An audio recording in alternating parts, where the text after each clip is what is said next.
김용이 고맙다고 했다. 이 발언 들으신 분도 계실 겁니다. 유동규 전 본부장, 본인 재판도 재판이지만 최근에 여론전으로도 이재명 대표를 직접 겨냥하고 있습니다. 그런데 대장동 일당이 이재명 대표 측에 건넸다는 그 뒷돈, 정치자금 관련해서 연일 재판이 좀 이어지고 있습니다만 유동규 전 본부장의 자필 진술서 내용도 뒤늦게 하나 알려졌습니다.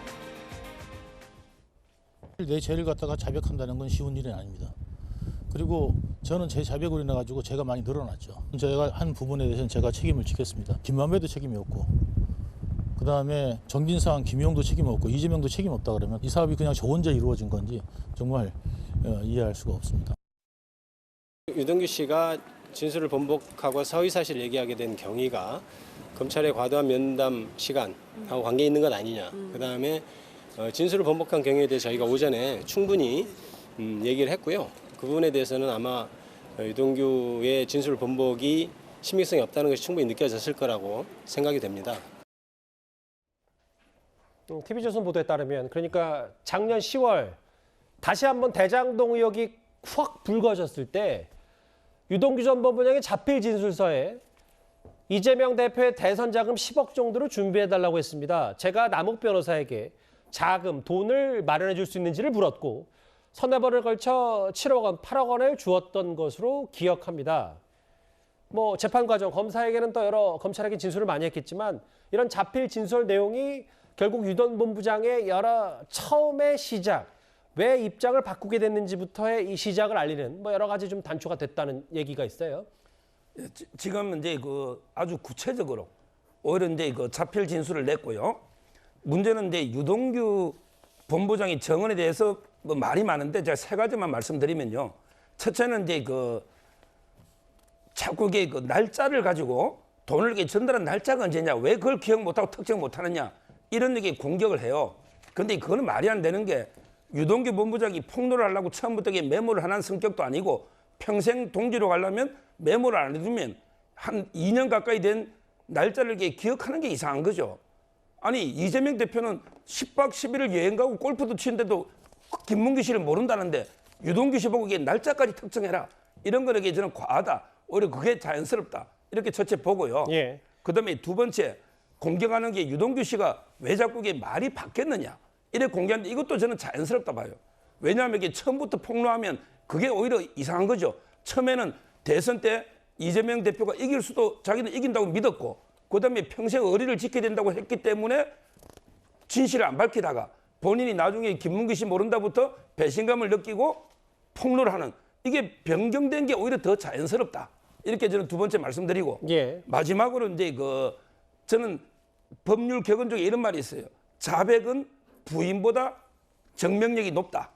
이게 무슨 말이냐면 이게 부인은요 누구나 합니다. 아니 뇌물 받은 사람 중에 돈 받았다고 인정한 사람 누가 있어요? 하지만 격언입니다. 격언. 예, 그거 자체가 법적인 있는 건 아니고 격언이라는 얘기죠. 예, 통상 그렇다. 그러니까 예. 부인은 누구나 하기 때문에 이거는 신빙성이 없는 거고요. 예. 자백이 왜 신빙성이 높으냐? 유동규 본부장이 그랬잖아요. 자백으로 해서 내가 더 처벌이 커진다. 유동규 본부장도 전달 안 했으면 죄가 없잖아요. 근데 돈을 전달했기 때문에 공범으로 형량이 늘어나는 거죠. 자기한테 불리하게 작용함에도 불구하고 진실을 밝히는 이게 자백이거든요.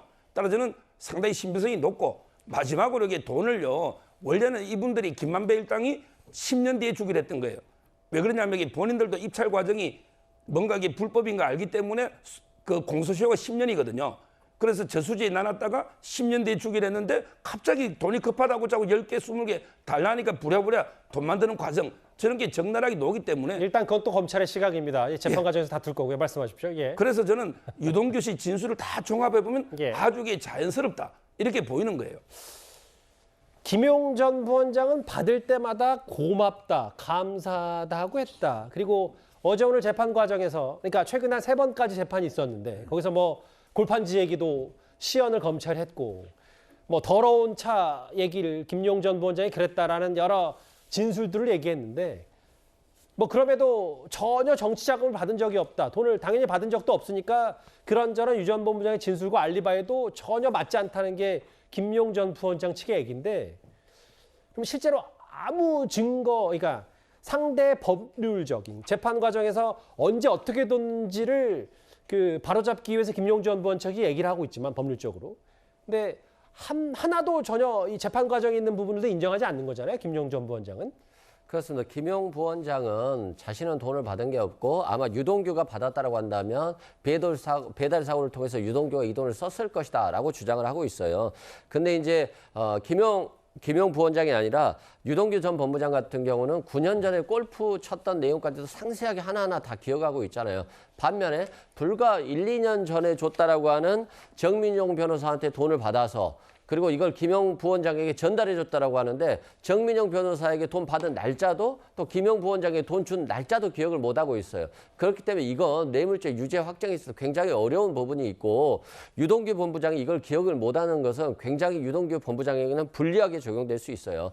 또한 이 428억과 관련해서도 유동규 본부장은 428억이 저수지에 지금 있었다고 주장했지만 실제 검찰에서 자신의 자백하는 것으로 입장을 바꾼 이후에도 428억 약정에 대해서는 부인했다라고 지금 기사가 나오고 있거든요. 그건 굉장히 이재명 대표에 대해서 428억으로 구속영장에 청구하지 못하는 것 그 자체의 이유가 될 것으로 보여지고요. 실제 김만배 대표한테 경선 자금으로 돈을 달라고 요구했더니 김만배 씨가 거절했다는 거잖아요. 그건 뭐냐면 굉장히 위험하니까 돈 못 주겠다라고 하는 건데 이것 또한 유동규 씨의 진술의 신빙성에 굉장히 타격을 주는 거예요.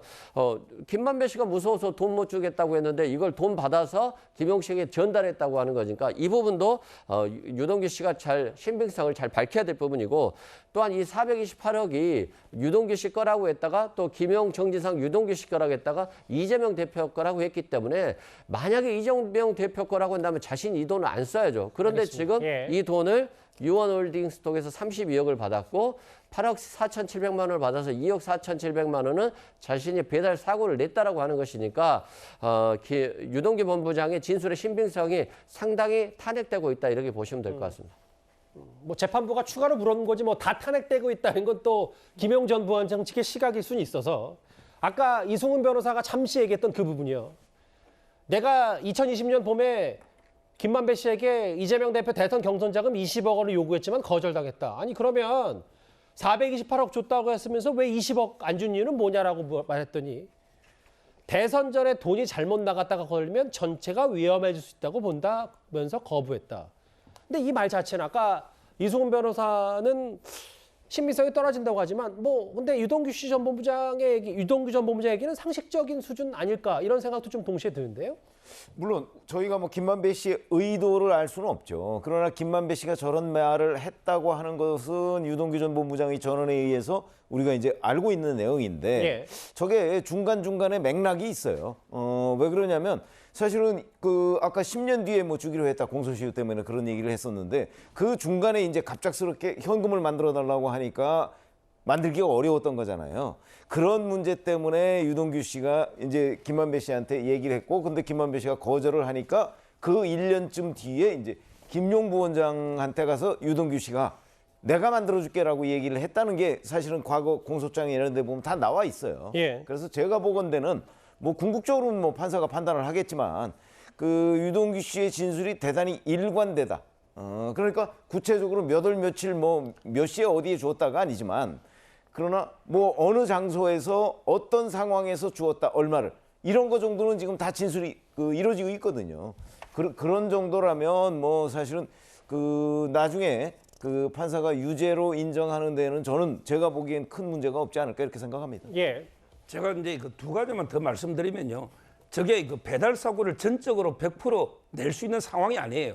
왜냐하면 이게 정민용 변호사 있잖아요. 아 잠시만요. 이게 배달 사고 시청자분들과 좀 진도를 같이 나가기 위해서 배달 사고를 함은 대장동 일당이 이재명 대표 측에게 정치 자금이라고 뒷돈이라고 건넸던 8억 중에 1억 정도를 유동 본부장이 개인적으로 썼다. 이 배달 사고 말하는 거잖아요. 예, 지금 이승훈 변호사 말씀한 배달 사고인데요. 예. 왜냐하면 이게 남욱 변호사가 정민용 변호사 통해서 유동규 씨 줘가지고 이제 김용한테 줬다는 거 아닙니까? 예. 자, 그러면 이게 유동규 씨한테까지 온 거는 100% 그거는 이제 증명이 됐잖아요. 예. 그렇다면 이게 유동규 씨가 조금을 쓸 수 있어요. 우리가 이게 예를 들어 뭐 한 1,500만 원 배달할 때 본인이 한 1, 200 쓰고 전달할 때 왜?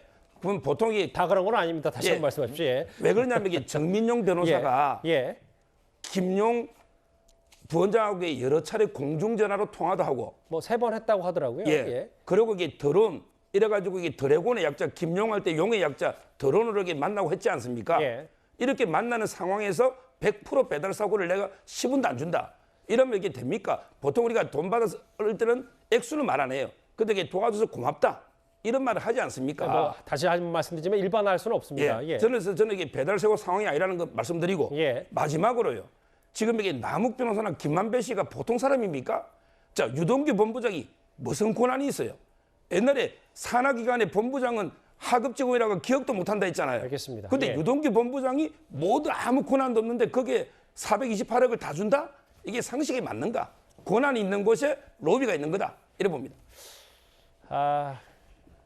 뭐 하급 직원이라 기억 못한다는 건 고 김민구 처장이었고, 그러니까 유 전 본부장이 측근이 아니다라고 이재명 대표가 과거에 얘기했던 거기 때문에 그거는 좀 제가 약간 사실관계 바로잡고.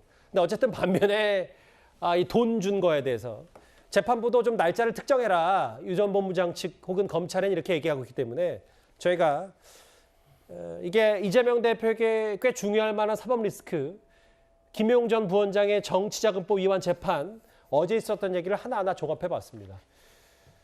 여기까지 정리하겠습니다.